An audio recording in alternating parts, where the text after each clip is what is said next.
The lantern swung from Adam Langford's weathered hand as he pushed open the barn door against the December wind, expecting nothing more than the usual sight of his horses stamping in their stalls, and instead found a woman curled beneath a pile of hay in the far corner, her lips nearly blue from the Montana cold.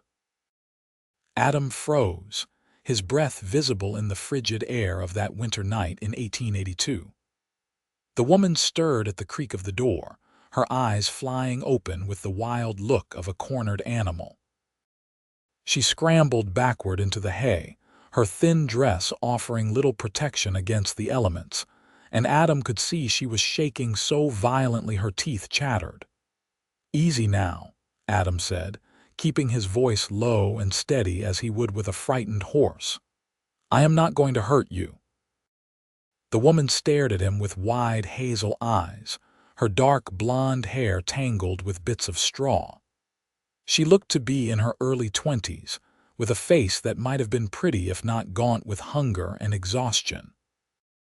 Her hands clutched at the hay around her, as if it could somehow shield her from whatever fate she expected. Adam set the lantern down carefully on a post and held up his hands to show they were empty. "How long have you been out here?" She did not answer immediately, her eyes darting between him and the open barn door behind him as if calculating whether she could make it past him into the night. Adam was a big man, tall and broad-shouldered from years of ranch work, and he realized he must cut an intimidating figure silhouetted against the darkness. "Since yesterday evening," she finally whispered, her voice hoarse. "Yesterday evening." That meant she had been in his barn through one of the coldest nights Montana had seen all winter. Adam felt anger rise in his chest, not at her, but at whatever circumstances had driven a young woman to risk freezing to death rather than knock on his door. "What is your name?" he asked. "Rose," she said after a moment. "Rose Harper." "Well, Miss Harper, you cannot stay out here. You will freeze to death before morning." He gestured toward the house visible through the barn door, its windows glowing warm with lamplight. "I have a fire going and hot coffee on the stove." Rose shook her head, pressing herself further into the corner. "I cannot pay you." The words hit Adam like a punch to the gut as he understood what she was afraid of. "I am not asking for payment. I am offering you basic human decency on a cold night, nothing more." She searched his face for a long moment, and Adam stood still under her scrutiny. He was 32 years old and had been alone on this ranch for 3 years, since his parents had passed from influenza. He knew what people in town said about him, that he was becoming strange and reclusive, that he preferred his horses to human company. Maybe they were right. "I will not hurt you," he said again, more gently this time. "I give you my word." Something in his tone must have convinced her, because Rose slowly pushed herself to her feet. She swayed, and Adam instinctively reached out to steady her, but she flinched away from his touch. He let his hand drop and instead picked up the lantern, leading the way out of the barn and across the frozen ground to his house. The house was modest but well-built, constructed by Adam's father decades ago when he had first claimed this land. Adam held the door open and let Rose enter first, watching as she stumbled toward the potbelly stove in the corner like a moth to flame. She held her hands out to the heat, and in the better light, Adam could see just how dire her situation was. Her dress was torn and dirty, her boots worn through at the soles, and she had no coat or shawl despite the brutal winter weather. Adam poured coffee into a tin cup and brought it to her, along with a blanket from the back of his worn sofa. This time she did not flinch when he draped it around her shoulders. She took the coffee with both hands, inhaling the steam before taking a small sip. "When did you last eat?" Adam asked. Rose did not answer, but the way she would not meet his eyes told him everything he needed to know. He went to the kitchen area and pulled out bread and cheese, some cold beef from dinner, and a jar of preserves his neighbor had given him last fall. He set it all on the small wooden table and pulled out a chair. "Sit," he said. "Eat." Rose obeyed, lowering herself into the chair as if her legs might give out at any moment. She ate slowly at first, with careful dignity, but soon hunger overcame propriety and she tore into the food. Adam busied himself at the stove, giving her privacy to eat without his eyes on her. When she finally pushed back from the table, there was color returning to her cheeks. She clutched the blanket tighter around herself and looked at Adam with something approaching trust. "Thank you," she said quietly. "I have not eaten in 3 days." Adam poured himself coffee and sat down across from her. "What brought you to Montana? You do not sound like you are from around here." "Kansas," Rose said. "My father had a farm there, but he died last year. My mother passed when I was small. I had no other family and the bank took the farm." She stared down into her empty plate. "I heard there was work out west, opportunities for people willing to work hard. I used what little money I had for a train ticket." "Let me guess," Adam said. "The opportunities did not materialize." Rose laughed, but there was no humor in it. "I found work as a seamstress in Winnetka for a while, but the woman who owned the shop died and her son had no use for me. I tried to find other work, but no one wants to hire a woman with no references and no family." Her voice grew bitter. "The few offers I did receive were not the sort a decent woman could accept." Adam understood. He had seen enough of the world to know what happened to women alone with no money and no protection. The fact that Rose had chosen to sleep in a freezing barn rather than accept those offers told him everything he needed to know about her character. "You can stay here tonight," he said. "I have a spare room. It was my mother's sewing room, but there is a bed in there." Rose looked up sharply. "I told you I cannot pay you. And I told you I am not asking for payment." Adam stood and picked up one of the lamps. "Come on, you need proper rest." He led her to the small room off the main living area.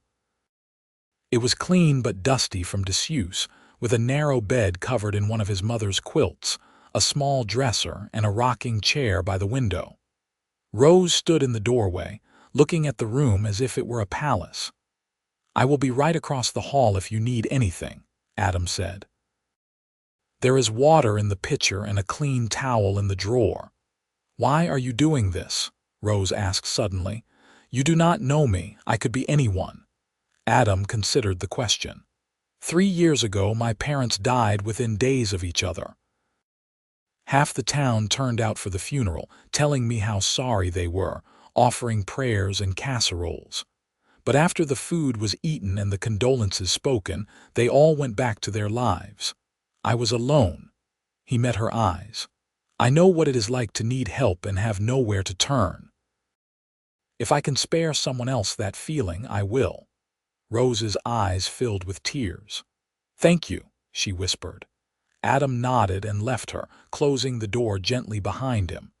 He returned to the main room and banked the fire for the night, listening to the sound of Rose moving around in the guest room. He wondered what he had gotten himself into, taking in a strange woman, but he could not have done otherwise. His mother would have taken a broom to him if he had left someone to freeze in his barn.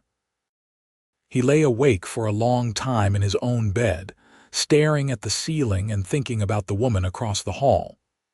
There was something in her eyes, a strength despite her circumstances, that intrigued him. He told himself it was simple Christian charity that had motivated him to help her, nothing more.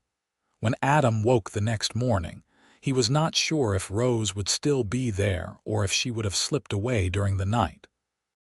But when he emerged from his room, he found her already up, standing by the stove.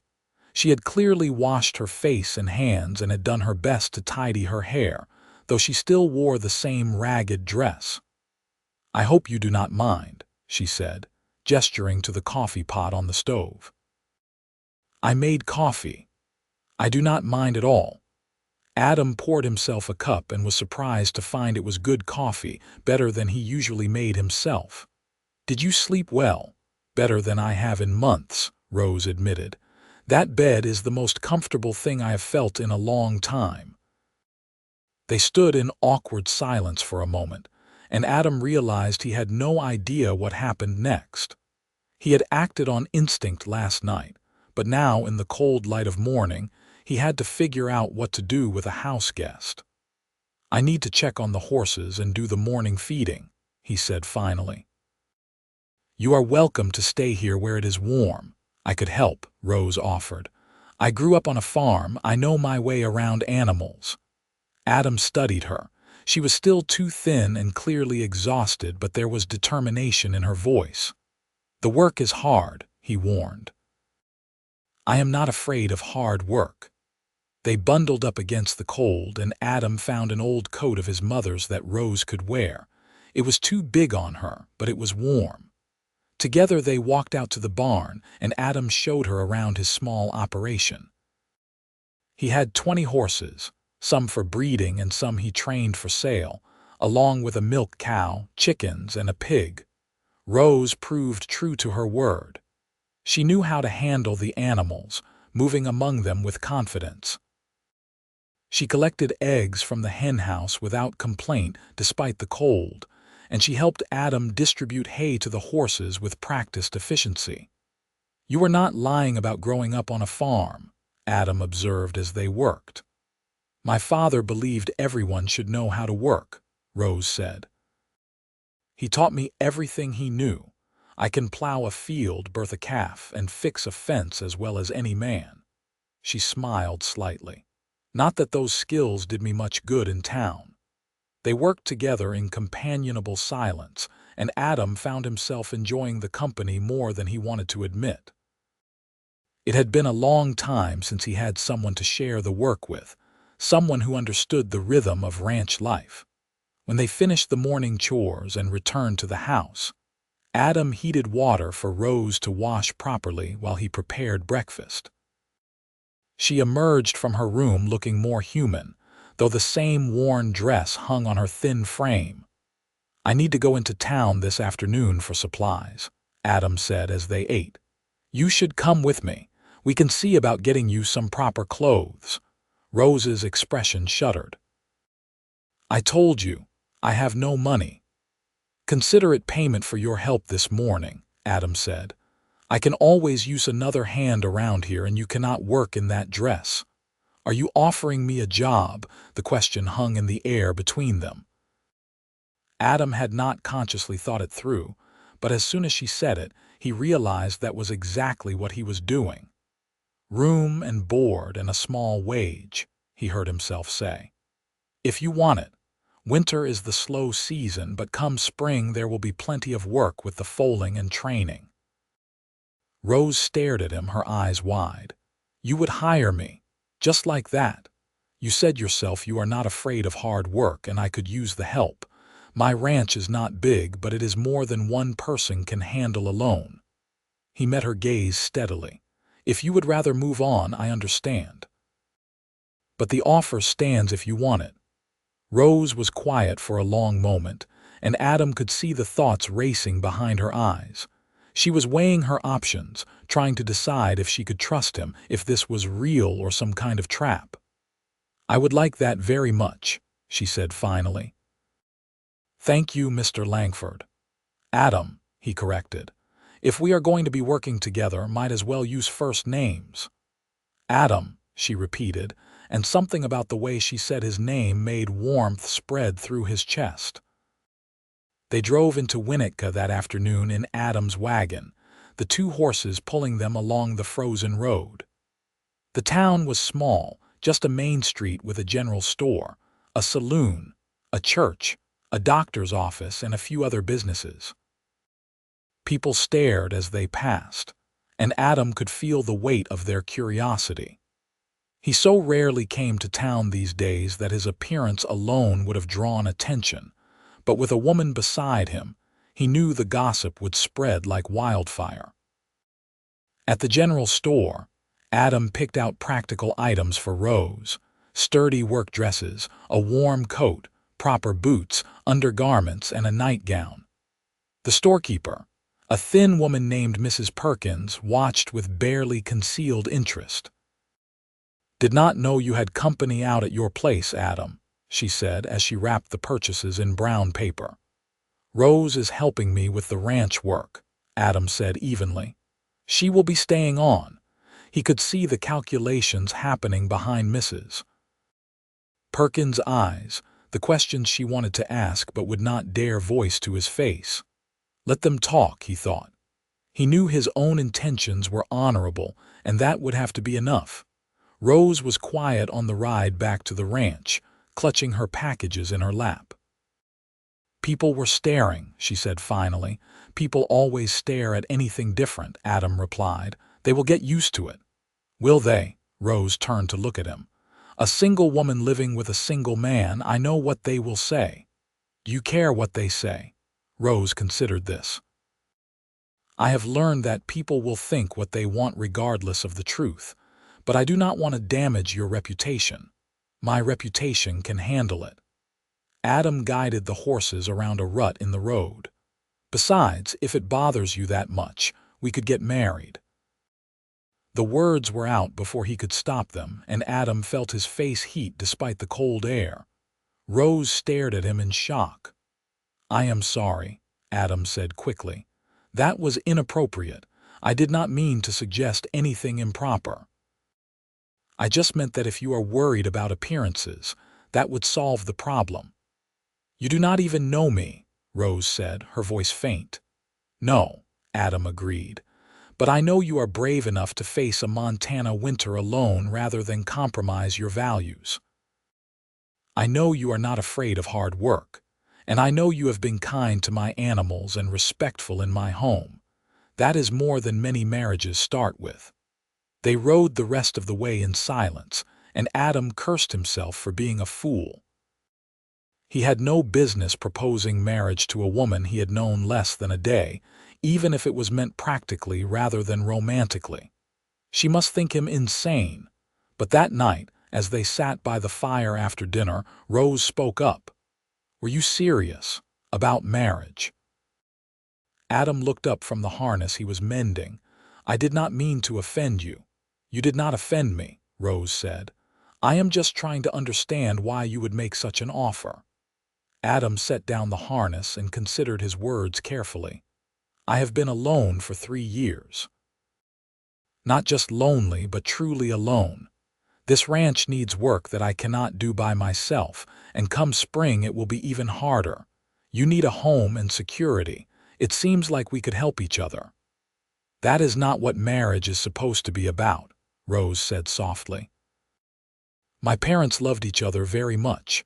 I always thought when I married it would be for love." "Maybe it could become that," Adam said. "In time."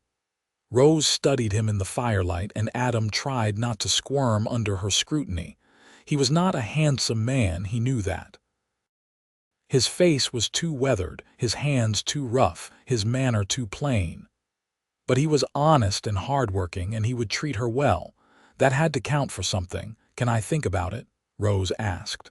"Of course." They settled into a routine over the following weeks. Each morning they would rise early and work together, tending to the animals and maintaining the ranch. Rose proved to be every bit as capable as she had claimed, and Adam found himself relying on her more and more.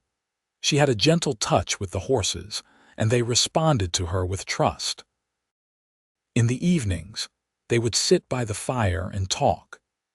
Adam learned about Rose's childhood in Kansas, about her father who had taught her to read using the Bible and an old almanac, about her mother who had died giving birth to a son who had not survived. Rose learned about Adam's life on the ranch, about his parents who had carved this homestead out of wilderness, about his dreams of breeding the finest horses in Montana. Slowly, carefully, they were learning each other. One night in late January, a blizzard rolled in with frightening speed. Adam and Rose worked frantically to secure the animals and bring in extra wood before the worst of the storm hit. By the time they stumbled back into the house, they were both covered in snow and shaking with cold. Adam built up the fire while Rose changed into dry clothes.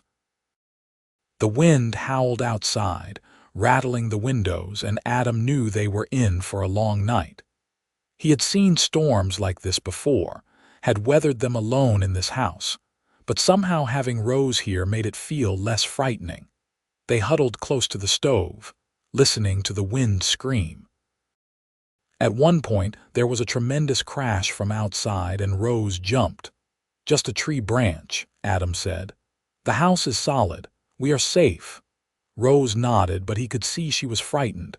Without thinking, he reached out and took her hand. She looked down at their joined hands in surprise but did not pull away. "Tell me something about yourself I do not know," Adam said, trying to distract her from the storm. Rose thought for a moment. "I can play the piano. My father traded a pig for lessons when I was a girl. I was never very good, but I loved it." "I did not know that." Adam smiled. "I wish I had a piano so you could play. What about you? Tell me something." "I am terrified of deep water," Adam admitted. "When I was a boy, I fell into a river and nearly drowned. My father pulled me out, but I have never forgotten that feeling of the current pulling me down." They continued trading secrets through the long night, small revelations that brought them closer. Adam learned that Rose was afraid of spiders but loved thunderstorms, that her favorite food was apple pie, that she had always wanted to see the ocean. Rose learned that Adam could not carry a tune to save his life, that he had a terrible sweet tooth, that he had once dreamed of being a veterinarian but could not afford the education. Sometime in the early morning hours, Rose fell asleep with her head on Adam's shoulder. He sat very still, afraid to wake her, feeling the warmth of her pressed against his side. The storm raged outside, but inside they were warm and safe together. When Rose woke, she looked up at Adam with an expression he could not quite read. "I have been thinking about your proposal," she said. Adam's heart began to pound. "Yes, I think we should do it. Get married, I mean." Rose sat up straighter. "You are a good man, Adam Langford. You have been nothing but kind to me. I cannot promise I will love you the way you deserve, not yet, but I can promise I will be a good wife. I will work hard and I will be faithful and I will try." "That is all anyone can promise," Adam said. His throat felt tight. "I will try, too, to be a good husband, to make you happy. I know you will." They were married 3 days later by the circuit preacher who happened to be passing through Winnetka. It was a simple ceremony in the church, witnessed by Mrs. Perkins and the general store owner, and a handful of other townspeople who had turned out more from curiosity than anything else. Rose wore one of her new dresses, a blue calico that brought out her eyes, and Adam wore his Sunday best and tried not to look as nervous as he felt. When the preacher told him to kiss his bride, Adam leaned down carefully and pressed his lips to Rose's in the briefest, most chaste kiss imaginable. Her lips were soft and warm, and when he pulled back, there was color in her cheeks. They held a small supper at the house that evening, just the two of them. Adam had splurged on a small roast, and Rose had made biscuits and gravy. They ate mostly in silence, the weight of what they had done settling over them. "You can keep your room," Adam said as they cleaned up after dinner. "I do not expect anything from you, not until you are ready." Rose looked at him for a long moment. "What if I never am?" The question hurt more than Adam wanted to admit, but he kept his voice steady. "Then we will be partners and companions. That is enough." But Rose crossed the room and took his hand, lacing her fingers through his. "I did not say that very well. What I meant was, what if I never feel the way wives are supposed to feel about their husbands? What if I cannot give you the kind of marriage you deserve?" Adam pulled her closer, his other hand coming up to cup her cheek. "Rose, you have already given me more than I dared hope for. You have given me your company, your hard work, your trust. Anything else is a gift, not an obligation." Rose's eyes shimmered with tears. "How did I get so lucky to find you?" "I think I am the lucky one," Adam said. And then, because he could not help himself, he kissed her again. This time it was longer, deeper, and when Rose's arms came up around his neck, Adam felt something shift in his chest. That night, Rose did not go to her own room. She stayed with Adam, and they lay together in his bed, learning the shapes of each other in the darkness. Adam was gentle, almost reverent, treating Rose like something precious and breakable. And Rose, for her part, let down the walls she had built around herself and opened up to this man who had shown her nothing but kindness. Afterward, Rose lay with her head on Adam's chest, listening to the steady beat of his heart. "I think I could fall in love with you," she whispered, "if you let me." "I have already fallen in love with you," Adam replied, pressing a kiss to her hair. "I think I started falling the moment I saw you in my barn." Spring came to Montana with all its muddy, chaotic glory. The horses began to foal, and Adam and Rose worked from dawn until well past dark, helping the mares deliver and caring for the gangly-legged babies. Rose had a natural gift with the foals, and Adam loved watching her gentle them, teaching them to accept a halter and lead. The work was exhausting but satisfying, and each night they would collapse into bed together, too tired for much beyond holding each other. But Adam did not mind. He had never been happier. One afternoon in late April, Rose came running into the barn where Adam was working with one of the yearlings. "Adam, come quick!" He dropped the lead rope and ran after her, his heart pounding with fear. But Rose was laughing, her face flushed with excitement as she led him to the far pasture. There, standing on wobbly legs beside her mother, was a foal so perfectly formed that Adam caught his breath. "She was born about an hour ago," Rose said. "I did not even realize her mother was close. She just went off by herself and delivered." The foal was a deep bay with a white star on her forehead and 4 perfect white socks. She was going to be a beauty. Adam could already tell. "What should we name her?" Rose asked. Adam looked at his wife, at the joy shining in her eyes, and said, "Hope. We should name her Hope." Rose slipped her hand into his. "Hope," she repeated. "I like that." They stood together watching the foal nurse, and Adam realized he had never felt so content. He had his ranch, his horses, and now he had Rose. After years of loneliness, he had found something he had not even known he was looking for. That evening, as they sat on the porch watching the sunset paint the sky in shades of orange and pink, Rose leaned against Adam's shoulder. "I have something to tell you," she said. Adam looked down at her. "What is it?" "I am going to have a baby." For a moment, Adam could not process the words. Then joy so intense it was almost painful flooded through him. "Are you certain?" "As certain as I can be. I have missed my courses and I have been sick in the mornings." Rose looked up at him anxiously. "Are you happy?" "Happy." Adam pulled her into his arms, holding her tight. "Rose, I am more than happy. I am overwhelmed, I am terrified, I am excited, I am everything all at once." Rose laughed, a sound of pure relief. "I feel the same way. I have been trying to figure out how to tell you for days." They sat together in the fading light, making plans and dreaming about the future. Adam thought about the child Rose carried, about teaching a son or daughter to ride, to care for the horses, to love this land as he did. He thought about filling this house with the sound of children's laughter, about growing old with Rose by his side. "I love you," he said, the words coming easily now. "I love you so much, Rose." "I love you too," she replied, and Adam knew she meant it. What had started as a practical arrangement had become something real and deep and true. The pregnancy was not easy. Rose suffered terribly from morning sickness that lasted all day, and as summer turned to fall, She grew heavy and uncomfortable. Adam did everything he could to help, taking over more of the ranch work and insisting Rose rest.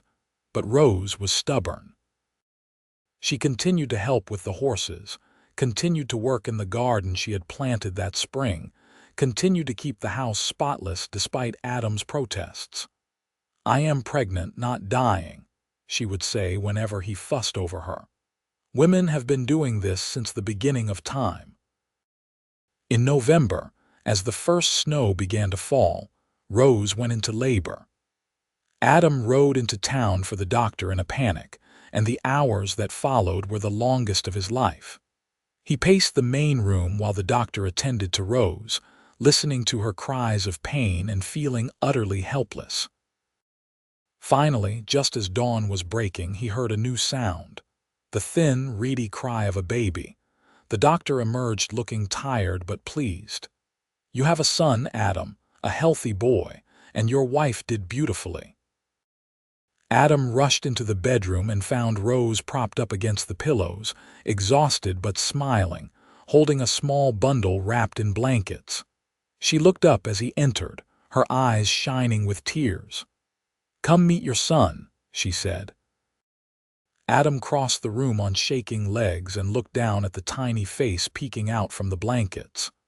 The baby had a shock of dark hair and Rose's nose, and he was the most beautiful thing Adam had ever seen. "Can I hold him?"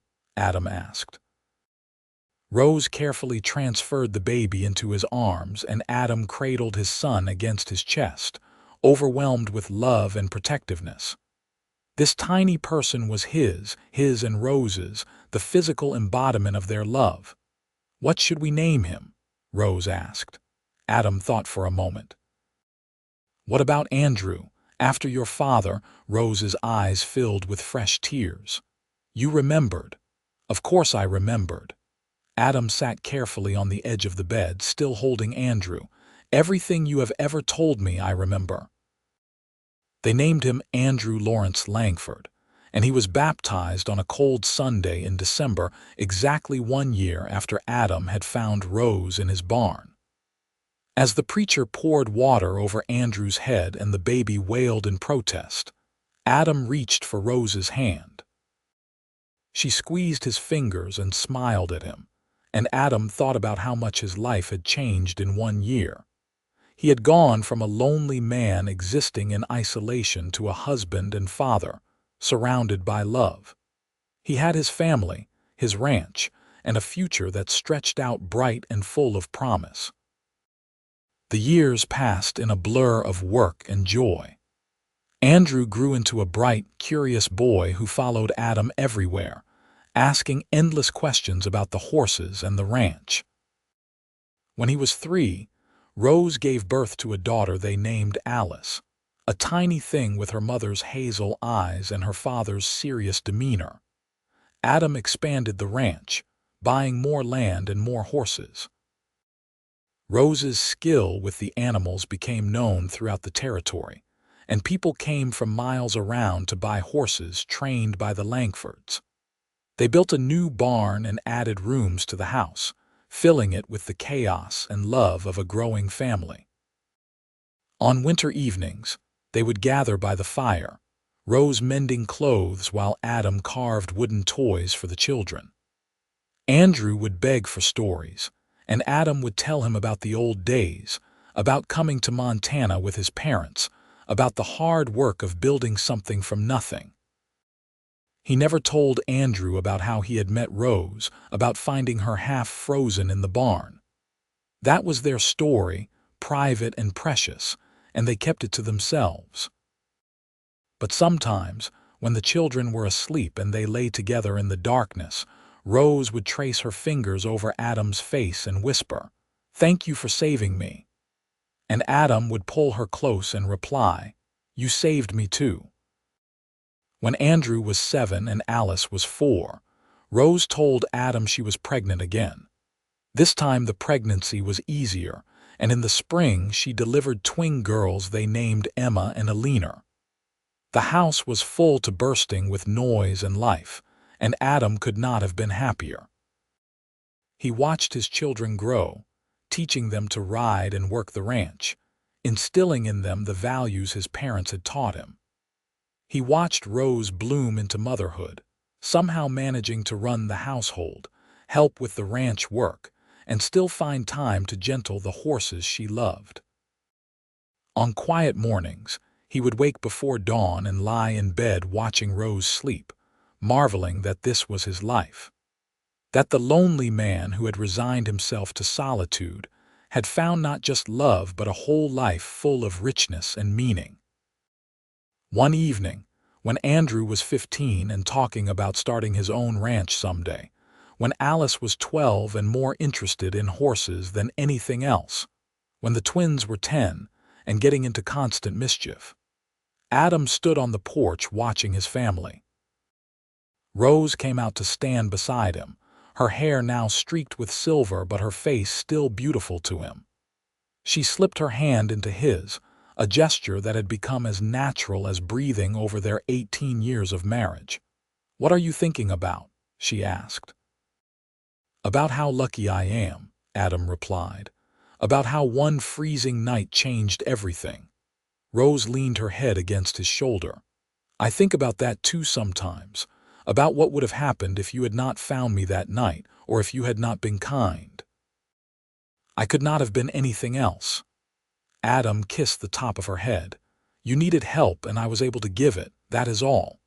"It was not all and you know it," Rose said. "You opened your home and your heart to a stranger. You married me when you barely knew me.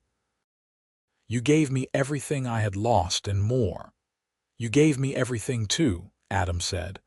"A reason to wake up in the morning, a family, love."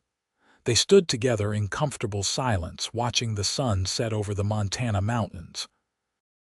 Inside, they could hear the children arguing over something, their voices rising and falling in familiar patterns. Soon Rose would have to go in and settle whatever dispute had arisen, and Adam would need to check on the horses one last time before bed. But for now they stood together, the lonely rancher and the woman he had found in his barn all those years ago, and felt the deep contentment that comes from a life well lived and a love well earned. Andrew did eventually start his own ranch, taking a plot of land adjacent to Adam's and building it into something impressive. He married a girl from town, a sweet-natured young woman named Sarah, and gave Adam and Rose their first grandchildren. Alice surprised everyone by becoming a horse trainer of some renown, traveling throughout Montana and even to other states to work with difficult horses. She never married, declaring that horses were better company than any man could be, and Adam and Rose supported her choice even when the town gossiped.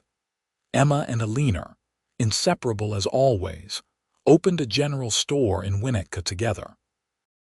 They married brothers and built houses side by side, and their children grew up more like siblings than cousins. Adam and Rose watched their children build their own lives with pride and joy. They grew old together, their bodies wearing down from years of hard work, but their love for each other only deepening with time.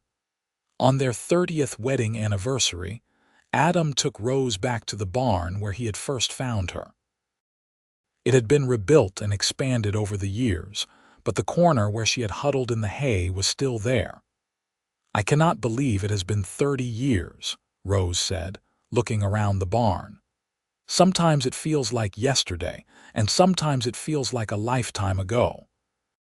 "It was a lifetime ago," Adam said. "We are different people now than we were then." "Are we?" Rose turned to look at him. "I think we are still the same in the ways that matter. You are still the kindest man I know, and I am still the woman who was lucky enough to find you." Adam pulled her into his arms and they stood together in the barn, two people who had built a life out of nothing but kindness and hard work and love. "I would do it all again," Adam said. "Every moment, every hardship, every joy, if it meant ending up here with you." "Me too," Rose whispered. "Me too." They returned to the house hand in hand, and that night they gathered all their children and grandchildren for a celebration. The house was full of noise and laughter, of children running and adults talking, of love in all its messy, beautiful forms. Adam stood at the head of the table and raised his glass. "To family," he said, "to hard work and good fortune, and to the woman who made all of this possible, to Rose, the love of my life, to Rose." Everyone chorused, and Rose blushed and smiled and looked more beautiful to Adam than she had on their wedding day. As the evening wore on, and the children were tucked into various beds throughout the house, Adam and Rose sat together on the porch as they had done countless times before. The Montana sky was full of stars, bright and clear in the crisp autumn air. "You have any regrets?" Rose asked suddenly. Adam considered the question. "None," he said finally. "How could I regret anything that led me to you, even the loneliness, the hard years before I came?" "Even those," Adam said, "because they taught me to appreciate what I have now. They taught me not to take any of this for granted." Rose nodded thoughtfully. "I have regrets," she admitted. "I regret that I let pride almost keep me from accepting your help that first night. I regret all the years I wasted being afraid to trust people. But you did trust me eventually," Adam pointed out. "That is what matters." "I trusted you because you gave me no reason not to," Rose said. "From the very beginning, you treated me with respect and kindness. You never asked for anything I was not ready to give." Adam pulled her closer. "I loved you even when it seemed like you might never love me back. I was prepared to spend my whole life loving you without expecting anything in return." "Well, you did not have to," Rose said softly. "Because I fell in love with you too, completely and utterly in love with you." "When?" Adam asked, curious. "When did you know?" Rose thought about it. "I think I started falling in love with you that first night, when you wrapped that blanket around me and gave me food without asking for anything. But I knew for certain the night of the blizzard, when we sat together by the fire and you told me your secrets. That was when I realized you were not just a good man, but you were my man." Adam's heart swelled with love for this woman, his wife, his partner, the mother of his children. "I knew the moment I saw you in the barn," he confessed. "I looked at you, this brave woman who had chosen to risk freezing rather than compromise herself, and I thought, I could love this woman. And then I did." They sat in comfortable silence, wrapped in blankets against the chill, listening to the sounds of their family sleeping inside. Adam thought about the long road they had traveled together, from that cold December night to this moment of peace and contentment. He thought about the children they had raised, the grandchildren who called his name with joy, the horses they had bred and trained, the land they had worked. He thought about the life they had built together, brick by brick and day by day, until they had created something solid and beautiful. "I am tired," Rose said eventually. "Let us go to bed." They walked inside together, checking on the sleeping grandchildren scattered throughout the house before retreating to their own room. Adam helped Rose with her buttons, a ritual they had performed thousands of times, and Rose helped him with his boots. They climbed into bed together, Adam curling his body around Rose's, fitting together perfectly after 3 decades of practice. Rose took his hand and held it against her heart, and Adam felt the steady beat beneath his palm. "Good night, my love," Rose whispered. "Good night," Adam replied, pressing a kiss to her shoulder. He closed his eyes, feeling the weight of the day settling over him, feeling the warmth of his wife in his arms and the knowledge of his family safe around him. He thought about the young man he had been, lonely and resigned to a solitary life, and marveled at how wrong he had been about his future. Life had surprised him in the best possible way. It had brought him Rose when he needed her most, had given him a family when he thought he would have none, had filled his days with purpose and his nights with love. Adam Langford fell asleep with a smile on his face, grateful beyond measure for every moment, every choice, every twist of fate that had led him to this life. The years continued to pass, as years do. Adam and Rose grew older, their bodies becoming frailer but their spirits remaining strong. They watched their grandchildren grow into adults and begin families of their own, adding another generation to the Langford legacy. The ranch passed to Andrew, as everyone had always known it would, but Adam and Rose stayed in the house they had shared for so long. They were too old to do much of the physical work anymore, but they still helped where they could, offering advice and wisdom earned from decades of experience. Adam was 73 years old when he began having trouble with his heart. The doctor from Winnetka came out to examine him and prescribed rest and quiet, but Adam ignored the advice. There was too much living left to do to spend it lying in bed. Rose fussed over him, preparing special meals and insisting he take naps, and Adam let her because he knew it made her feel better. But they both knew the truth. Adam's time was running out. One spring morning, Adam woke feeling particularly good. The sun was shining, and through the window he could see Hope, now an elderly mare, grazing in the near pasture with her descendants. Rose was already up, humming to herself as she prepared breakfast. "Let us go for a ride," Adam said when he joined her in the kitchen. Rose turned to look at him, surprised. "Are you sure you are up for it?" "I am certain," Adam said. "It is a beautiful day, and I want to ride with my wife." They saddled two of the gentler horses and rode out across the land Adam had worked all his life. The Montana spring was in full bloom, wildflowers dotting the meadows, and the air was sweet with the scent of new grass. They rode slowly, side by side, not speaking much but not needing to. After 41 years of marriage, they could communicate in silence as easily as with words. Adam looked at Rose, at the woman she had become, and felt overwhelming gratitude. She had given him everything: love, family, purpose, joy. She had taken a lonely man and made him whole. "Thank you," he said suddenly. Rose turned to him. "For what?" "For sleeping in my barn that night," Adam said. "For trusting me, for marrying me, for giving me a life beyond anything I could have imagined." Rose's eyes filled with tears. "Adam Langford, you have been the great joy of my life. Loving you has been the easiest and best thing I have ever done."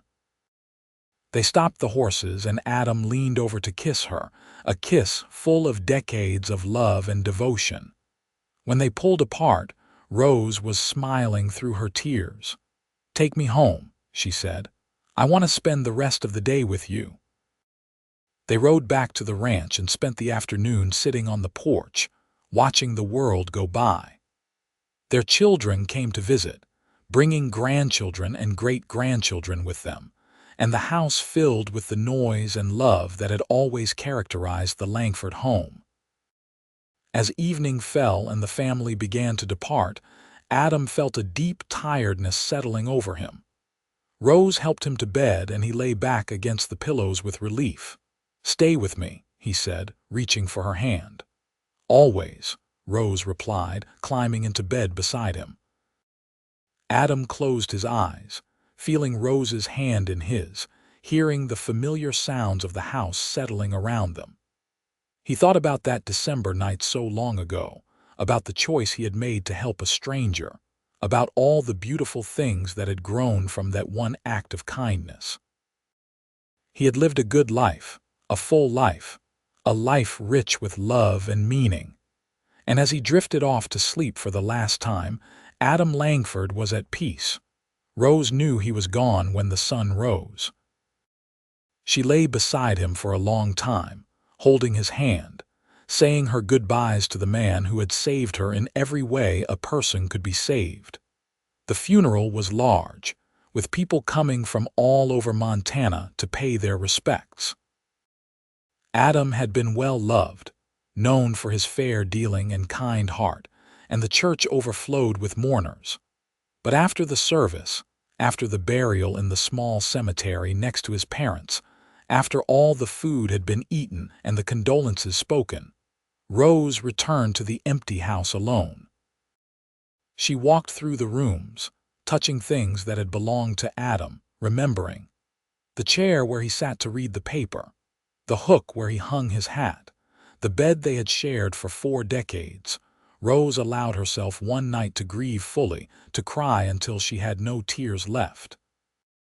And then, in the morning, she got up and went about the business of living.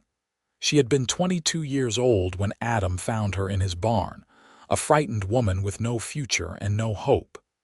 She was now 63, surrounded by family and secure in the knowledge that she was loved. Adam had given her that. He had given her everything.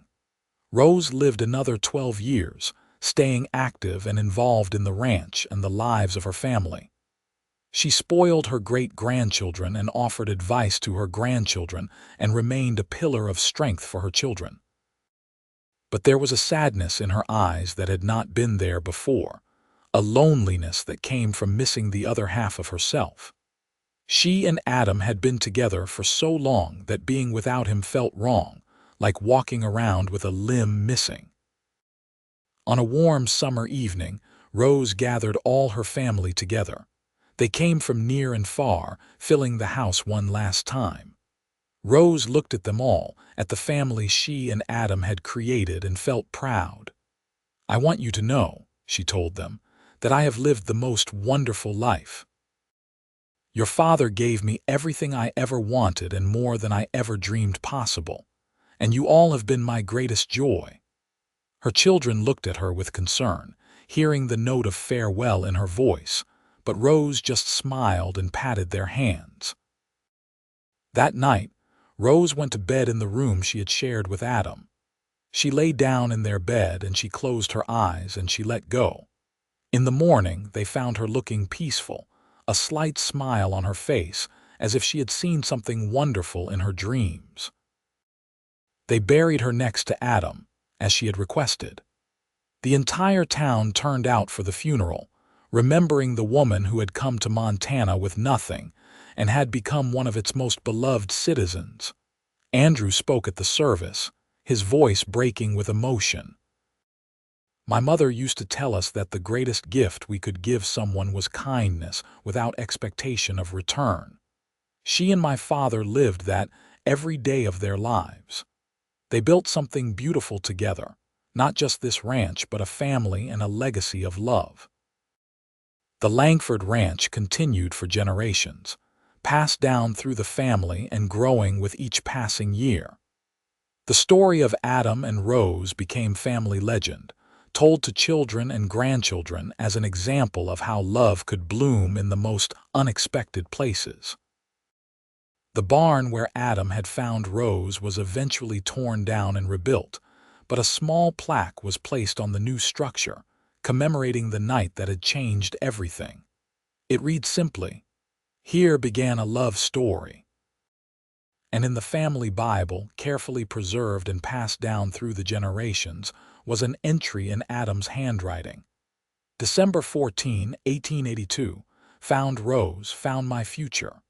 Below it, in Rose's flowing script, was added, December 14, 1882, was found, was saved, was loved. Their story lived on, a reminder that even in the hardest times, even in the coldest winters, kindness and love could make all the difference.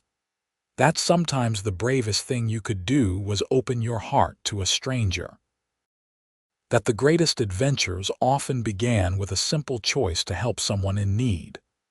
The Langford family thrived in Montana, building on the foundation that Adam and Rose had laid.